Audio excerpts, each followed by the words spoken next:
Welcome everybody to the closing ceremonies of the first Colorado Lottery Game Jam in partnership with ETHDenver and Chainlink. We have an unbelievable set of results to announce. So first off, I just wanted to mention to everybody a couple of things. Y'all should have received, for those that provided an address, you should have received or should be receiving your swag bag. So that was sent. There's like a padded envelope that was sent out, and it had one of these cool t-shirts in it that I'm wearing right here. So there's a Bufficorn with his, lottery monitor game, holding his beverage of choice, and let your imagination be what it will on what exactly that happens to be. That's coming. So look in the mail if you haven't. I know I go like a week at a time nowadays with the COVID stuff going on where I don't even check my mail. So do that because you've probably got some goodies in there. Second thing, I just wanted to report really quickly on attendance. So we had 208 participants. 208 participants, 30 projects. The participation was a global success. So the point being is Colorado is making lots of waves when it comes to getting, recognition for being the a center of innovation and technology and all sorts of really cool stuff. So we're stoked to see that everybody agrees with us and that decided to participate. So for an event this specialized, we're really, really excited. Now, not just the 208 participants and the 30 projects. I'll personally say, and you'll hear this echoed from those coming behind me speaking, that the projects, the creativity, the unexpectedness of what we saw and what we got was incredible. So thank you from my end to everybody for your participation and support. We hope you enjoy the swag. And with that, I'm going to go ahead and reintroduce my friend, Tom Seaver from the Colorado Lottery. And we're going to get into the meat and potatoes of the program for this evening. And I'll be back here announcing the winners here shortly. But Tom, do you want to go ahead and give your remarks, please? I want to add my thanks. I just really appreciate the work that everybody put in. It's clear that the effort was there and the commitment was there, and we really, really, really appreciate that. I think three things really struck me during this last week. One was how quickly the teams grasped the assignment, right? So one of the things you're really hoping for when you're the person who's kind of trying to explain your industry in like 5 minutes is that people will understand what you're talking about and that they will, digest it and process it and be able to turn it into the kind of ideas that we can actually use. And it was very clear from the beginning that the teams did that. So I want to thank you for that.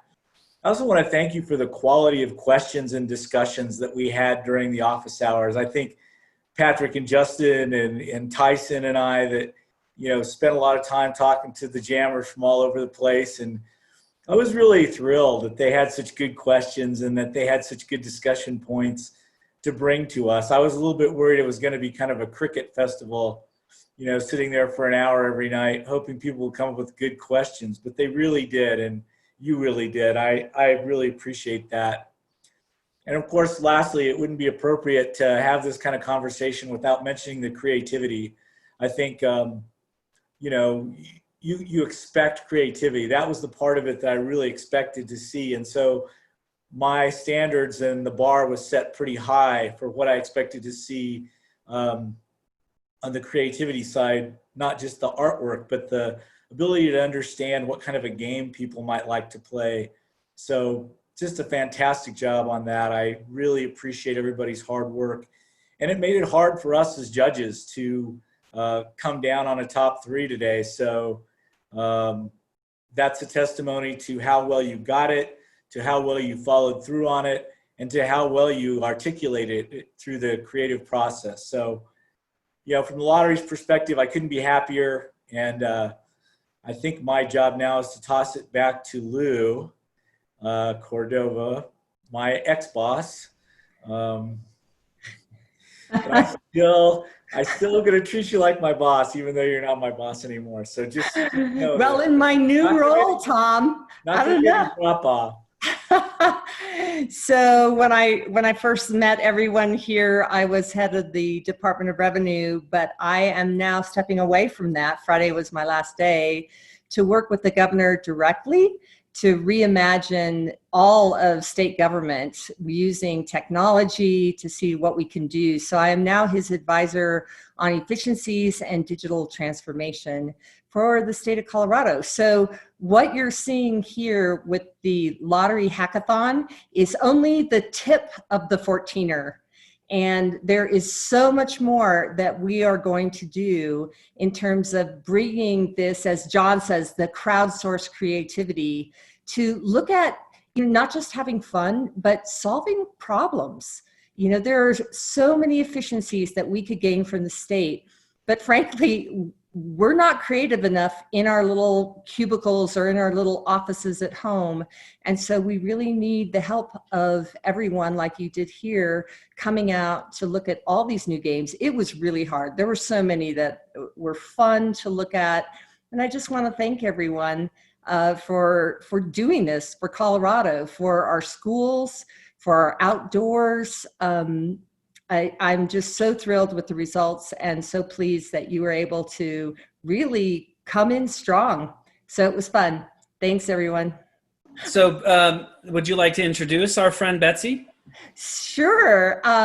Betsy is in charge of the Office of Economic Development and International Trade. She has the most fun job in the state, like easily, hands down, because she goes out around the world and convinces companies and people to come to Colorado, which I'm sorry, Betsy, that's just like, that is a piece of cake. That is just an easy job. You have it great.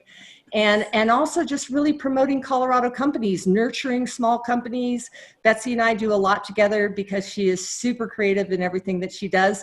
And so we invited Betsy here to tell you a little bit about what she does around the state to really do that, to nurture companies and put Colorado at the forefront of what's going on here in technology and blockchain and all kinds of stuff. So Betsy, take it away. Great. Yeah. Well, thank you, Lou. And you're right. I mean, Colorado's a really easy sell. I mean, it's what a great place to live and work. And John, I do have some swag that you gave me at Blockchain Day at the Capitol last year. I think the governor has some, and I do as well. I should have my T-shirt on. But anyway, it's wonderful to see you all again. Congratulations to what I know is a really successful, more importantly, fun hackathon.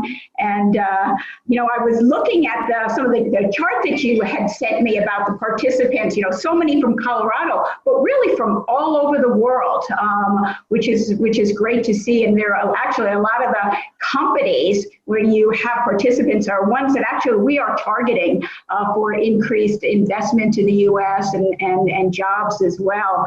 But I'm wondering how many people are actually from Colorado that are participating today. How many game jammers? Because we actually have a huge in-migration of talent that comes to Colorado.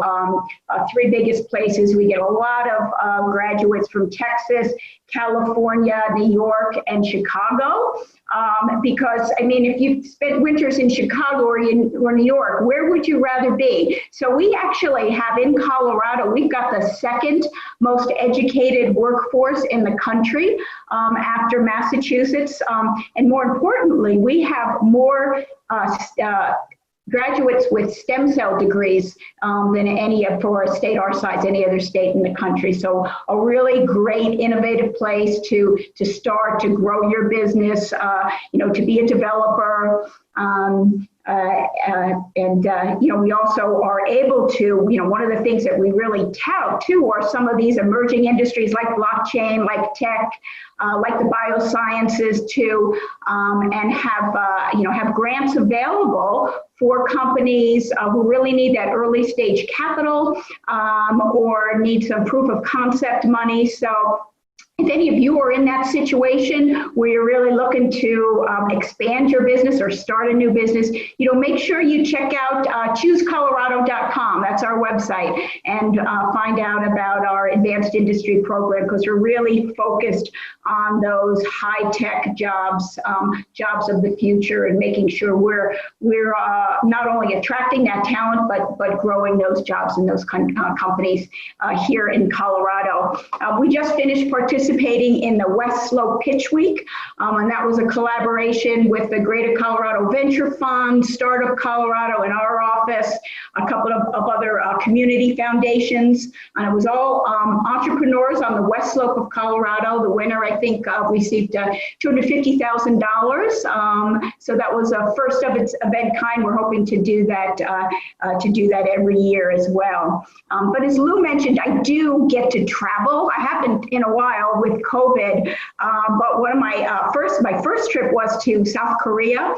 Really interesting. We met with the governors of one of the provinces that really is the center of the gaming industry, and talked about some collaborative projects on, getting companies and some of their employees to start businesses here. We have 4 or 5 South Korean companies that are right now actively looking at Colorado. And it's so important for those to nurture those relationships. One country, as a matter of fact, because we had been working with them, and they're still looking at coming to Colorado once things settle down, but they were able to get us 100,000 N95 masks. Just because we had that relationship with them, and they say, we can sell them to some other place. We can give them to New York or California, but we know you guys in Colorado. So, those relationships are really important, not just for job growth, but for really everything we do in Colorado. The governor went on his first trade mission last year to India and Nepal.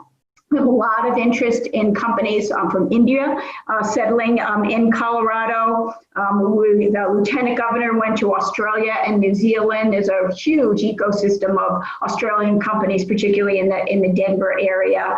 And then, of course, Canada is an important location for us, participated in their Tech Collision event last year.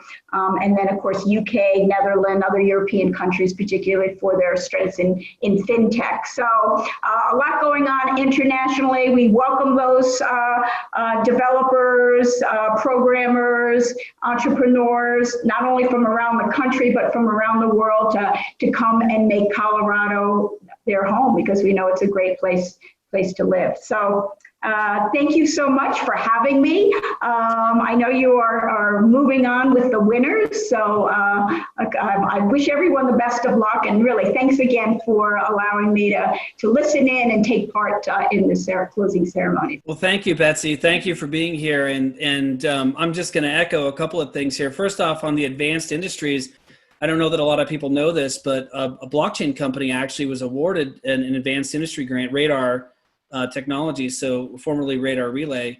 And so they're based here in Colorado, of course. And it's a really good testament, in my experience, to see a state who's actually serious about investing in emerging technologies in a pretty serious way, and not just talking about innovation, but really helping support it. And the things that happen around the startup community here, I think, are getting much better than they used to be. I mean, I've been in the startup world in Denver for a very long time, and it's been quite remarkable to see the transformation over the past several years, to see where we are now. So thank you for all the hard work that you guys put in at OEdit, and we'll look forward to supporting more. Now I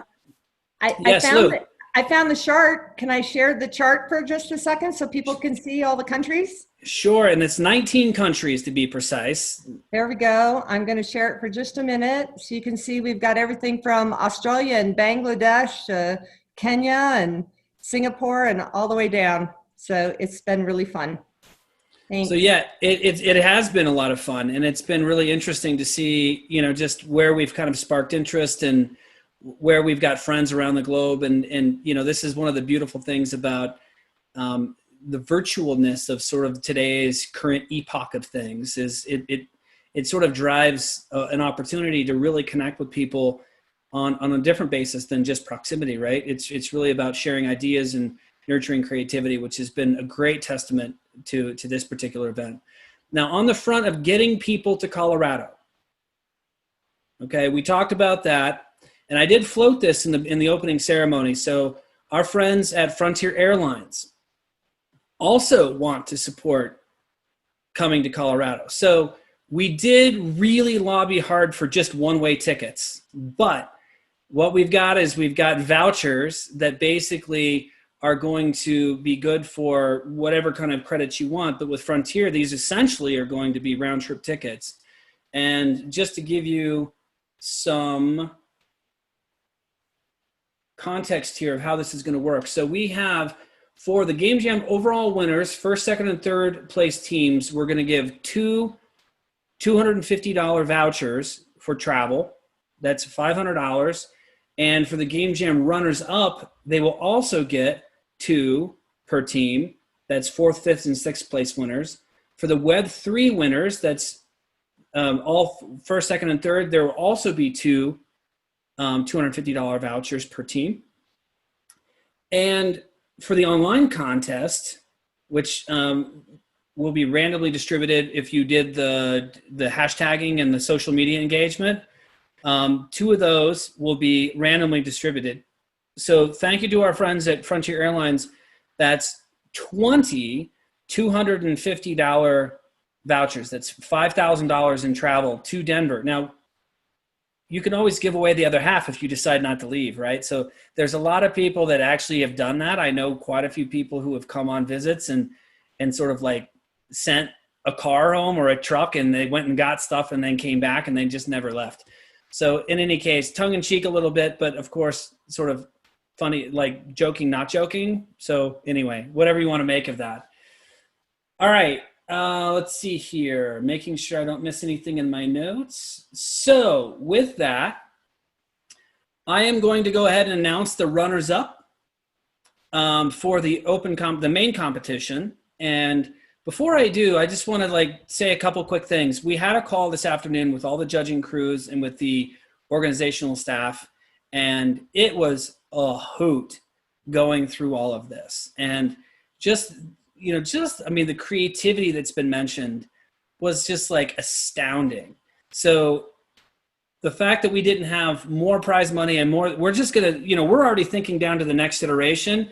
And we just want to thank all of these teams here for such incredible creativity and contribution to the event. So in no particular order, the runners up for the main competition for the 2020 Colorado Lottery Game Jam are Star Royal, Rocky Trekkers, and Random Roll Racers. Now, in interest of time, we don't have the time to demo and kind of go through all of this, but I encourage everybody to go to the Game Jolt pages for each of these. I'm going to read them off again. That's Star Royal, Rocky Trekkers, and Random Roll Racers. These are phenomenal games that we thought were a lot of fun and really stood out in a lot of their components. Now, there's a possibility that y'all might be getting a reach out or two based on some interest that, outside of the Game Jam. But, just know that, we really do appreciate your contribution, and you will be receiving each 2 $250 Frontier Airlines vouchers for travel to Denver. So we look forward to seeing you, and come by and say hi anytime. So without further ado, I'm going to announce the first, second, and third place winners. Now, in particular order, we're going to start with third place. So with third place, we have, you guys ready? So here's what's going to happen. So for the ones that I'm going to announce now, I'm not meaning to be suspenseful. So with first, second, and third, the winners are actually here with us, and they're going to, they don't know who's won yet, by the way. So we're holding everybody in suspense. We're holding you hostage. So I'm going to just talk for another minute just to drag it out and just make you miserable. But what's going to happen is we're going to give them the microphone for 5 minutes, and they're going to demo or talk about their game or whatever they want to do. You should also check out their page, regardless of what goes on. So Game Jolt page, remember the hashtags, and also just remember you can find them through searching for the name.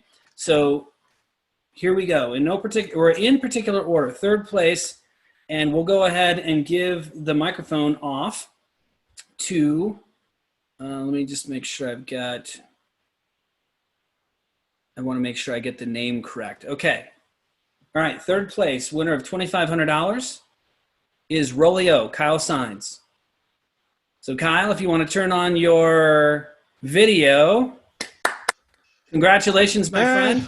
Awesome. Thank you guys so much. This is incredible. Oh my God. I would never expected to get this far, to tell you the truth. So real quick, I'm going to say a couple of quick things about your game, just from the judging staff and from myself. So in this game, a game piece moves across the board based on the number of a random number that a die is rolled. Rolling one at a time, the game piece moves to a different number spot. It can only move diagonally and horizontally and can get stuck. Okay, so there's this whole kind of choreography that goes on. One thing that we wanted to say is this particular game stood out from a game design and from just a sophistication, probably almost beyond all of the other games. So we wanted to commend you for that and just the intricacy by which you thought through everything. And with that, I'm going to give you the microphone and the shareability to go ahead and present. You've got 5 minutes to go ahead and tell us about your game. Yeah, so Rolio is kind of a combo of, Keno and Craps. Craps being my favorite game in the casino. Typically, you got a lot of different moving parts going on, different bets to go on. So it definitely keeps your attention even while you're kind of just watching other people roll the dice and stuff like that. So I was thinking it'd be pretty awesome to take that into a more full screen view and also kind of simplify it a little bit for people that are just kind of hanging out. Doesn't have to make it so serious. As you can see, you've got a piece moving across the board. It's never really going to be able to hit on its same square again. It's really just trying to find the next spot that is available. But yeah, all sorts of different bets going on. Your sum bet, if you want to bet on the total amount, the number of moves that it makes. And then your 3-peats, 4-peats, that's for if the same number gets repeated 3 or 4 times. That'll give you a little bonus to both your moves, repeats, and repeat bets. And then you've got a top and bottom, just like kind of tracking how it's going along the top and the bottom, as well as your come out roll, which also follows a lot like Craps. Every time that first roll is hit, it's going to give you a little extra money. Although I just noticed a glitch there. And then you've also got your buy numbers, which are going to be, buying a number, and every time it comes out, you get a little extra. Bonuses, because most of these numbers are going to hit a little lower, bonuses kind of come in when that number gets hit more and more times to kind of give people a incentive to bet on higher numbers and stuff like that. But yeah, it's made in Construct 2, which it's kind of cool to get a project done with that finally. I've used it a lot for prototyping board games. I'm working on a couple of different things. Card game right now coming to Kickstarter soon, Combustible Penguins. So it's nice to actually use it as a full game development as opposed to just like a prototyping tool. Was really awesome that way. This game's taking quite some time. Usually it doesn't take, but you can see there he's failed. He rolled a 2, and there's no 2 in any diagonal or horizontal way for him to go on to. But yeah, that's kind of the general idea there. It goes through, all your different bets. You can kind of make a few different bets, choose, a couple of numbers for your sum bets and stuff like that. But yeah, that's the gist of the game. It's really awesome to work on it, and I'm super excited to get a prize for it. That's amazing. First time. Awesome. So, well, there's a first time for everything. So right. Very excited. So congratulations, Kyle. What will happen from here, just for everybody and all the winners, is there will be some follow-up conversations with you about sort of what's next and kind of, what to expect from there. So again, thank you for your contribution to creativity. Thank you for the sophistication that was put in. I think, for more sophisticated, sort of mature players, I think this could be a really interesting thing to build onto. And I think, the entire judging crew felt the same way. So any final thoughts that you want to give us? No, just thank you guys for doing this Game Jam competition. It was super awesome. and super cool to learn from everybody and kind of learn so much about, blockchain and stuff that I had no idea about beforehand. So. And where are you, It's Kyle? awesome. You're wearing a Broncos hat. I'm in so- Denver. I'm born and raised in Denver, so There you go. local guy. I'm 111 years younger than Colorado to the day, so Colorado boy, true. Great. Well, thank you, Kyle. We appreciate it. No worries. Have a great day. All right. Thanks. All right, everyone. I'm going to take the microphone back, and we're going to move into second place. So second place, Blackbeard's Booty. So congratulations. Wow, thank you so much. I'm genuinely surprised that we made it this far. So Josef, we've got Josef, how do you say your last name? Bertolini? Yes, you actually got it right the first time. Thank you. You got it, man. I do try. So in Josef's game, Blackbeard Booty, we've got the ability to make a bet by selecting how many slots you want and then filling each slot with a gem of your choice. And then if the player wins, if you're able to match the bets based on the random generation of the gems that come out of a chest. So, Josef, I'm going to give you the microphone for 5 minutes, and you're willing to share. If you're welcome to share your screen, do a demo, whatever you'd like. And I'll do just that. Why don't we do it? It's all yours, man. All right, you're going to get the infinite zoom for a second, probably. All right, so I'm launch our game. So our game is, we took a lot of inspiration from Keno and how we were thinking on doing it. The implementation here isn't exactly what we were going to do because we wanted to have like paper slips that you would bet on and you would fill in your gems. And then like people in a restaurant or a bar would then give their paper slip to staff, and then staff would use the screen you're seeing right now to enter it into our system. And then the system actually calculates like payouts and if you actually won or not. So to interact with this thing, you'll just put in your name, and then you pick your gems from 3 to 5 by just clicking these buttons. So I like red, green, and blue, but I'll do red, and a couple of greens. And then 5 is obviously a lot harder to match than 3. So we have a risk level of dangerous just to communicate to our players, just so that way they know what they're getting into. So, and then here, this is where the actual like gem selection is, and the chest opens, displays the gems, and then right now no one won. So then it's going to move this gem combination over to the right side of the screen. And we have this on the right side of the screen because like a lot of times people will psychologically think that they can guess what's going to come next in a random sequence if they can see what came before. But that actually has no like mathematical significance because all of our rolls are completely independent of each other. So this kind of just runs infinitely. And the way it's designed is that people would come into a bar or a restaurant, they would fill out that paper slip, and then they can just drop in, drop out, play games while they're waiting for their food, while they're waiting for their drinks, while they're just hanging out. Well, you can see I actually won right there, and I won $50 for guessing 5 gems also in a row. So that was kind of our thing. And buying in bets, it's supposed to be low buy-in, but you get a pretty decent payout. And rounds are really quick, so that way you don't play one round, wait like 30 minutes, and you only see one game. You'll get like a round every like 3 to 5 minutes. We have it at just 10 seconds here for the purpose of the demo. But yeah, this is pretty much our game, and it was really fun to make. And we wanted to just make something that was simple, but kind of deceptively simple, so that way it entices players to just keep playing, but also still can generate a good amount of revenue for whoever's hosting this game. So yeah. Well, thank you, Josef. Now, where are you located? So me and my friends that we made this game with, we are all UCI students. So we're over in California in Irvine. Got it. Cool. Mm-hmm. Very cool. Well, thank you for your contribution to Colorado. It's a great place to live after you graduate. Awesome. Thank you so much.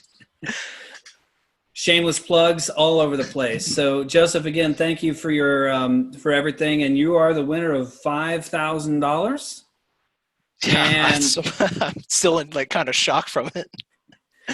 well, pinch yourself because it's real, and you've got 2 round trip or two $250 vouchers from Frontier Airlines coming your way as well. Awesome. Thank you so much. Yep. So congratulations, my man. And thank your team as well. Do you want to give any shout outs to the other guys? Definitely. I'm going to shout out Ryan Green. He's one of the other programmers. And then we have Nicole Wong. She's another programmer and also drew all of the gems and did our UI design. And then Kareem, he's the guy that did the 3D modeling and the animation. And we have our other friend Lyndon, and he did some of the UI, some of the programming. He also programmed an entire audio system, but we didn't implement it because it was kind of just like, there's no audio on the FAQ. But he did that as well. Awesome.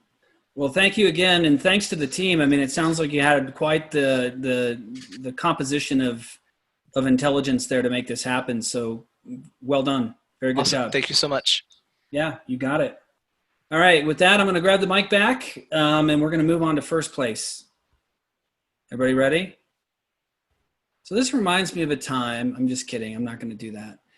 All right, here we go. First place at the 2020 Colorado Lottery Game Jam is Peaks and Rivers. Congratulations, Peaks and Rivers. So, Peter, are you here? Yes, I am. Hi. Hey, Peter. Thank you very much. This is great. I really enjoyed this challenge. I never heard of monitor games before I came to this. So this is really a great honor. I'm really humbled for this. This is great. Well, I'm going to give you a quick commentary on the judging panel and what we kind of thought about this. One of the unique things about Peter's game is that you can actually kind of go backwards. So there's this sort of almost anxiety or sort of anticipation that kind of comes along with this game. Although entirely random, it does give you the feeling, as Lou Cordova put it, that you've actually got more input and more control over it than you really do. It was one of those, it's an experiential thing. It's not a real thing. It's just one of those things that felt that way. So the hiker is going up the trail, and depending on the random dice roll, they land on a space. And the space will either advance them or even possibly send them down. So the goal is to kind of predict the amount of rolls that you're going to take to get to the top. And it's a really interesting sort of adaptation of sort of some old board game theory, as well as like some sort of interactive things. So Peter, if you want to go ahead and take the microphone and feel free to share your screen and give us a demo or whatever you feel like doing. Hey everyone. So this is Unity I did this in. So when I came to the challenge, I knew I wanted to do something with the landscape of Colorado, so the Colorado mountains and the Colorado rivers was prominent in my mind. And that sort of led me to this idea of using the game Snakes and Ladders, or as we call it, Chutes and Ladders, that everyone who's grown up has at least played a few times, I think. And it's totally a random game where you roll the dice and you try to get to the top, to the end, and then you encounter either ladders or chutes. And in this case, it's ladders and waters or rivers. So this is how it looks the grid looks in Unity, and I can sort of just, so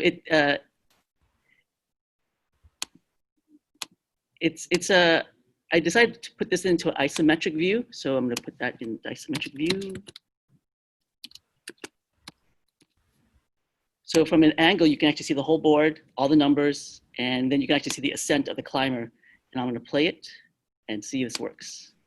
And I'm using Asha's machine to present. So thank you, Asha. So the idea is you start at the bottom, and then you roll the dice.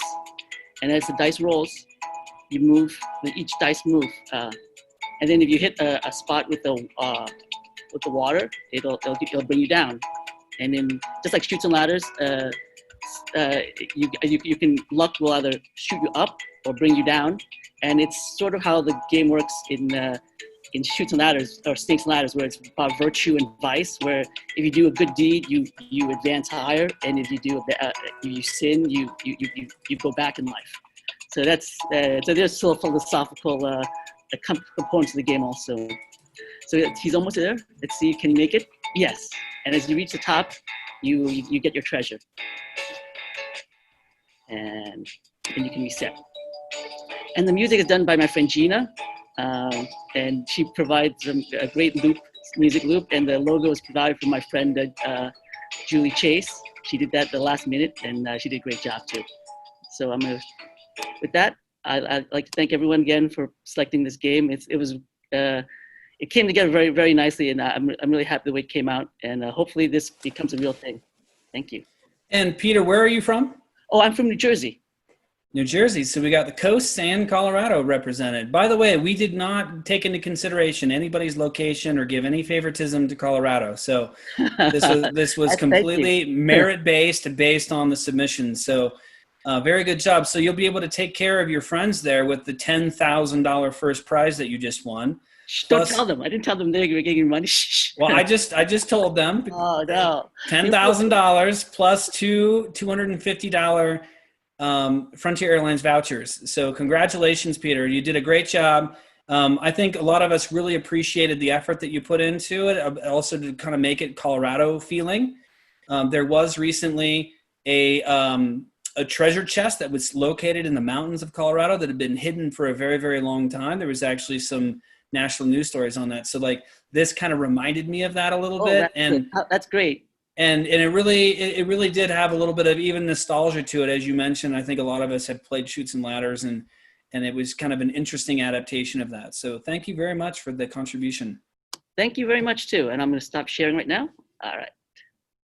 All right. Without further ado, we're going to move into the second part of our series here, and we're going to talk about Web3 contributions. So with that, I'm going to hand the microphone to our friend Patrick. But before I do, I just wanted to make one sort of comment on this. You know, the partnership with Chainlink in this event was a really important one because, you know, Chainlink's a very long game organization. Chainlink is thinking about, you know, the modernization of infrastructures and the internet and how we're all going to consume and relate to technology and games and lotteries and public good infrastructures. And their partnership really meant a lot. And there's a lot of people from the space that contributed to their creativity to this. And we've got 3 games that have been selected for the Web3 Best in Show. And just a big thanks to Chainlink, to Sergey for his time, to Patrick and Adeline for their time. The entire Chainlink team has done just a great job in supporting with office hours and mentors and everything else. And, you know, one of the questions that came up early on with this is, you know, well, why would they want to be involved? I mean, we're trying to build a lottery game. And, you know, one of the things I love about Chainlink is they're just contributing to the future of things. They're just putting their creativity and really their money where their mouth is and supporting things that really align with some sort of futuristic goal and this long game. So thanks again to the team. And Patrick, it's all you, man. Go ahead, take it away. Thank you so much, Sean. And just to iterate that, you know, thank you to the ETHDenver team, obviously, as well, for letting us attend. You know, I think this has been a blast. And I know a ton of the engineers have learned a lot. I've learned a lot along the way. And yeah, agreed. You know, this is kind of the future of things. And we're really looking forward to, you know, this kind of being like the beginning, in Colorado kind of being the beginning of this new progressive innovation. And this whole, just everything about this is really exciting. So yeah, we have 3 awesome projects that I'm really excited to show here today. And these are kind of literally like some of the first, like the baseline of just getting started with some of these decentralized, unhackable, immutable lottery games, which to me is incredibly exciting for the future of lottery games and monitor games, and just kind of the combination of Web3 into this ecosystem. So I'm really excited to show these off and say, hey, what a fantastic job these guys did. A lot of them didn't even come from a blockchain background. Some of them showed up and they were like, hey, like, you know, I've done some web dev, I've done some engineering on this, but I've never done anything with blockchain. Like, how do I start? And I think that curiosity is exactly what we need to be progressive and be innovative. And I'm really excited for some of the projects here. So yeah, so same thing. We're going to start it from 3rd place and go to 1st place. Something else that is fantastic about all these projects is they all used a Chainlink VRF to get provably random numbers, which is also something that we pretty much haven't seen in any other product or anything like ever. Like this is like cutting bleeding edge stuff. And I'm so excited that we got the projects that we did. And so to start, for third place, we had Mr. Grant Stewart and his Lotto Buffalo project. And so something I wanted to touch on with this project too, he actually pinged me right before submission. He was like, hey, like, you know, I'm not quite done with my code. Like I wasn't able to, you know, do exactly what I wanted to do. This is a hackathon, right? This is meant to be this iterative process. And I said, hey, it's okay. Just submit what you have. It's great. And he submitted this project, and I was like, whoa, this is this insane backend infrastructure for almost like literally any other project to come on and be able to build their own lottery game with this insane infrastructure. So he might say like, oh, like I didn't quite get the front end done, but the idea was fantastic. The engineering was fantastic. You know, I go through everyone's code. I really do. And I checked to see what's going on in the back end, and he did a fantastic job. So with that, I'll pass it off to him. Hey, Grant, where are you from, man? I am from Kansas City. Kansas so I'm pretty City. close. Yeah, I have a lot of family who lives in Colorado actually, and in Denver. You can use one of those travel vouchers to come out. Yeah, I would end up meeting my brother-in-law at the airport since he's an air traffic controller. Yeah. Okay. So the game itself is just this website, right? And it doesn't look like much here. The only thing as far as like interactive Web3 integration is the lottery size. But to show like the level of integration that I went through, I can go ahead and run some of the commands that I kind of ran through often. And that is funding my Chainlink contract, right? I'm going to laugh if this, oh my God, it ran out of gas. Oh my God, I'm just going to do a rundown of everything though. So that way it doesn't take too much time. But essentially with the project, I ended up doing my own kind of take on the Docker Compose setup that Chainlink provides for other developers. So that way I could get familiar with the entire Chainlink project, seeing this is actually my very first Solidity project in general. And the way I set up this project is to have my whole truffle directory, which is here in the Ethereum. I have the UI build. I have a API that is meant to be tied with the front end and the back end and add additional functionality, but I didn't even have time to get to that because I ended up deploying my own Chainlink operator. And so I love the password here. Password is Colorado, if anyone's curious.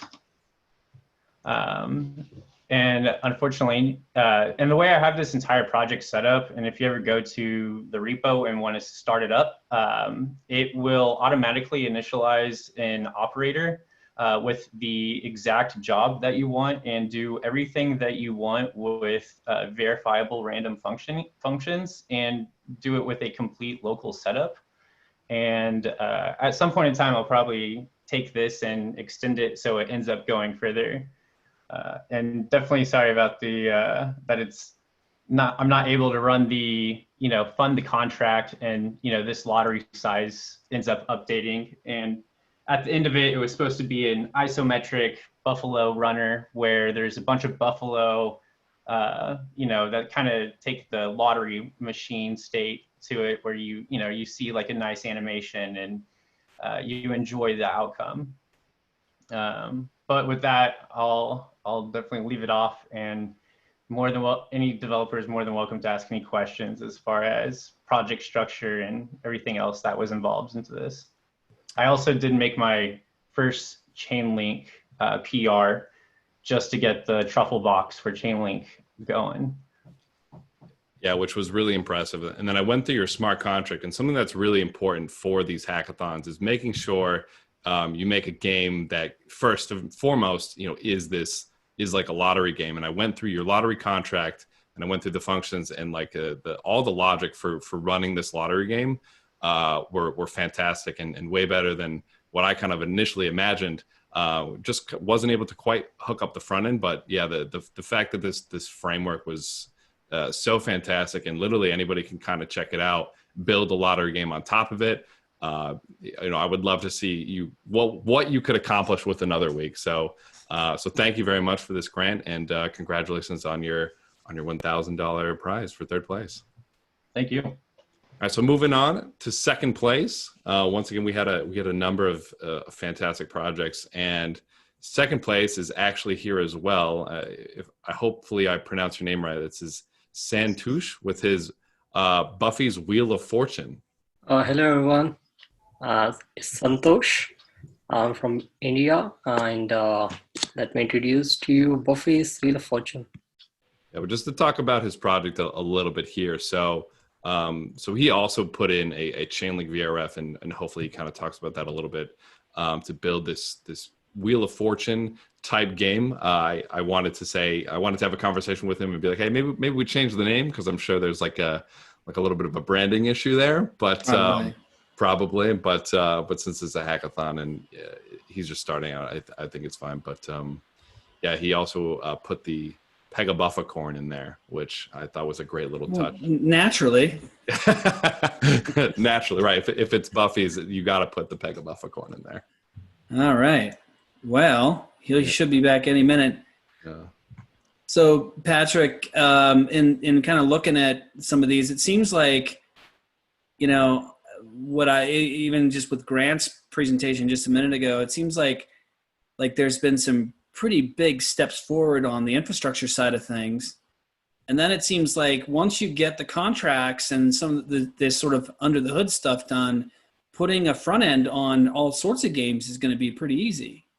Yeah, absolutely. And I know most of everybody I talked to, they were brand new to blockchain, never touched Solidity. So this was just this completely new experience for them. But once they were did the aha, this is how it works. They were able to put the front ends on really quick. Like the front end part from my conversations seemed like the easier parts. But I know for me, the back end part is the easiest part. Because for me, the front end doesn't make any sense. The Solidity, I'm like, yeah, that's easy. I can rip that off in an hour or so. But yeah, it looks like Santosh is back. Yes. Can you share your screen now? Right, you can see. Nice. Yeah. Yep, we can see. So this is the Wheel of Fortune. Currently, how the Web3 embedded into this. The design factor is that are divided into three factors. One is the view factor, where people can view the wheel spinning. Second is the control factor and the retail factor. The control is the sponsor who create this event, lottery event. Second is the retail who sells the tickets. And third part is stream. Yeah, every time you buy a ticket, it keeps adding on to the screen. And here we can see the simulations, what happens when people buy tickets, keep adding, and when a sponsor like a magic board, when after a certain period they can draw a ball. Similarly, we can spin after a certain period of time, then it rolls and random number picks up.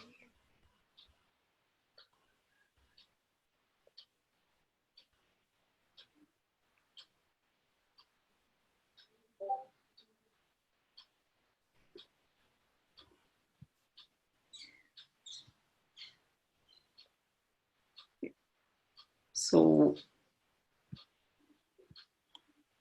let me go through the smart contract and how I use the Chainlink here. So we probably don't have time for you to go through the smart contract, but if you want to just explain hey, it's getting a random number through the VRF, I think that's pretty much, that should be good. Yeah.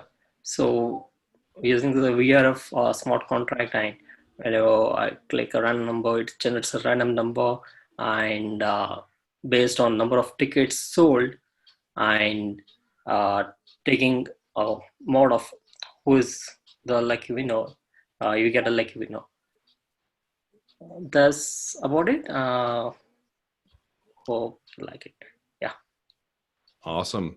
Yeah, thank you so much for this. Yeah, again, I went through the code on the back end, and I was really excited to see that. Yeah, you were spinning the wheel and you got the random number from the Chainlink VRF. So it's a provably random game, which is fantastic. So thank you so much, and congratulations on your $2,500 prize there. Yay! Thank you. Congrats. And so without further ado, I know we're running short on time here. The first place for the Web3 integration of the Chainlink lottery goes to our friend Michael with the numbers game. Congratulations, Michael. Awesome, thanks. Yeah, I'm really excited to share it, and I'm happy to be here, Patrick and John. So yeah, let's get started. And then Michael, where are you from? I'm actually from Jacksonville, Florida, and I attended ETHDenver once, and it was a great event. I actually didn't participate in the hackathon that year, so this is my first proper ETHDenver experience. Awesome, welcome. All right, so yeah, that's the fully decentralized lottery that I built via Chainlink. And the interesting thing about this project, in contrast to the other two Web3 projects, is actually the randomness comes completely from the players. So it's a voting game, and you vote one number per round, and anyone who chooses the number that got the least amount of votes wins the jackpot. And the way I incorporated Chainlink is I used a newer feature, and that was actually the alarm clock, where you can trigger aspects of the game to run automatically. So this game is fully decentralized, and as long as it's funded, it will run in perpetuity.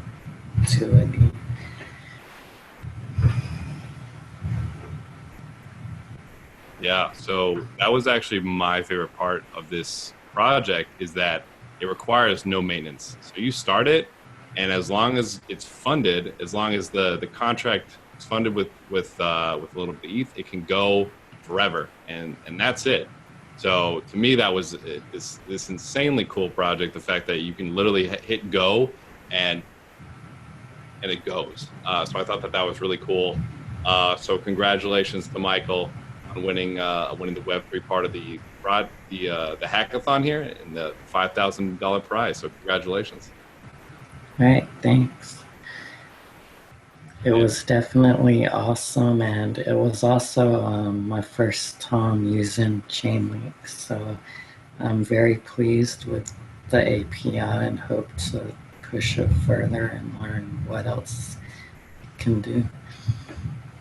Awesome. Thank you so much. And with that concludes the Web3 part of the hackathon here. Again, I think this is so cool. The fact that, Colorado is basically going to be ground zero for these Web3, these blockchain lotteries. And these are literally like cutting edge, driving the innovation of lotteries in general, and just this entire space. So again, kudos to Colorado for allowing this integration to happen. And I'm really excited for how this is going to push the industry in general, and just drive have more people be like, well, Colorado's this ground zero for these lotteries and this innovation here. So thank you again to Colorado. Thank you to ETHDenver, and thank you to all the projects and submissions here for submitting these awesome projects. Thank you for being a part of it too. It was wonderful having Chainlink and having ETHDenver as part of it. And so I don't know, Tom, I'm going to call on you for a second here if I can, because remember how in the very beginning we said we may choose to move forward and develop some games? We were holding our cards close.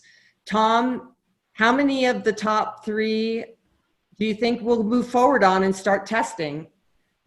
Yeah, I think all three of them will start moving on. And, you know, having IGT be part of this has been really critical because there's been no gap between looking at these ideas and kind of trying to translate them into the lottery world. Again, I'm just really, really thrilled with the level of creativity and the work that was put in. And ETHDenver was a great partner. Chainlink was a great partner. Everybody did a really wonderful job, and it made it real easy for us, you know, especially for me as a real newcomer to this space, to be able to understand what was going on and to be able to participate and help out. So thanks to all of you. You're great, great partners, and I looking forward to round 2. Well, so are we, Tom, and we really appreciate all of the support and openness and willingness to kind of take a step out from the lottery team. Your team was fabulous to work with. I'm going to give a special shout out to Gloria again, because she doesn't get enough credit in the background, and she's just an absolute star when it comes to keeping things together. So thank you, Gloria, for your tireless work, and the entire team, frankly. I mean, it takes teamwork to make the team work. So I think this was a great testament to collaboration and how, you know, not everything has to be, I mean, there's an element of competition and meritocracy, of course, but like we've really focused on, you know, making sure that everybody has, you know, equal footing and opportunity and openness and mind share. I mean, I've learned a lot through this process, and it's, you know, multiply that by everybody who's been here and just the amount of like learnings that's happened just by sort of cross-pollinating ideas and knowledge, and just, you know, the world's sort of coming together. Having Colorado as a place who's really willing to kind of, in the world of like real life things, experiment and, like I said, take those risks is really fabulous. So for those that have any questions, of course, you'll be able to reach us through the typical means of conversation for the time being. If there's anything that's sort of lingering or remaining for you, feel free to reach out. If for some reason you did not get a swag bag and you want to reach out to us at some point, we do have a few extras, not many. These are limited edition t-shirts, so by all means rock them, because they're actually really comfortable. These are the same t-shirt frames, the same actual shirts that we use for ETHDenver, which have international recognition for being the softest t-shirts that you could ever get at a conference. So and we always say, well, that's because it's not a conference, it's a community gathering. So it's going to be really fun to see where things go here. We're honored to have Lou move into this special advisory role at the state level, you know, reimagining the digital transformation of our great state. And we look forward to contributing whatever creativity we can there. And we look forward to the next iteration of all things jamming Colorado. So stay tuned for more information on that. As everybody knows, ETHDenver is typically in February every year, the last 3 years, 2018, 2019, 2020. We are in the we're in the stages of determining exactly what's going to happen with ETHDenver this year due to COVID. But we are going to likely do something. So keep your ears open for that, whether it's an in-person or virtual event. I don't think it's going to matter. I mean, the creativity that we attract based on the kinds of things that we do, I think is going to continue to prosper. And we'll look forward to continuing to build and biddle all things technology, all things innovation, all things creativity, and all things collaboration. So with that, I'm going to say thank you and good evening to everybody. Thank you, Tom and the lottery team. Thank you, Lou and the Department of Revenue, and also the governor's office for that. And thank you, Patrick and Chainlink and Sergey and Adeline. Thank you, Tyson and IGT and all the other creatives there. Thank you, Gitcoin, for providing some last-minute support. And also thank you to our Colorado and worldwide community. So we'll look forward to seeing you on our next installment. Take care, everybody. Thanks, everyone.